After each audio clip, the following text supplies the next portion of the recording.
মাউতকে বলবেন, মালাকুল মাউত কি অবস্থা? বলবে সব শেষ। মাইয়াব্বা, কে বাকি? মালাকুল মাউত বলবে জিনেরা বাকি, যাদেরকে দেখা যায় না। আল্লাহ বলবেন জিনদেরকেও শেষ করে ফেলো, রুহু কবজ করো। মালাকুল মাউত আজরাইল জিনদের রুহু কবজ করবে। আল্লাহ এবার জিজ্ঞেস করবে, ইয়া মালাকাল মাউত আখবিরনি মাইয়াব্বা, এবার বলো আর কে বাকি? মালাকুল মাউত বলবে, আল্লাহ মানুষগুলো সব শেষ, জিনগুলাও শেষ, এবার বাকি ইবলিশ শয়তান। কে বাকি? ইবলিশরেও শেষ করো, ইবলিশও শেষ।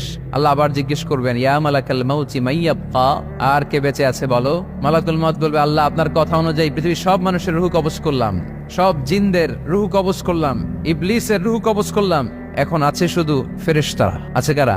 যাও ফেরেশতাদের রুহু কবজ করো। ফেরেশতাদের রুহু কবজ হয়ে যাবে। এবার আল্লাহ জিজ্ঞেস করবেন, ইয়া মালাকাল মাউত আখবিরনি মাইয়াব্বা। মালাকুল মাউত বলবে, আল্লাহ আপনার কথা মতো ধরে ধরে সব শেষ, ফেরেশতাও শেষ, 4 জন ছাড়া। কয়জন ছাড়া? জোরে বলেন, কয়জন ছাড়া? ইসরাফিল, জিব্রাইল, মিকাইল, আজরাইল। আল্লাহ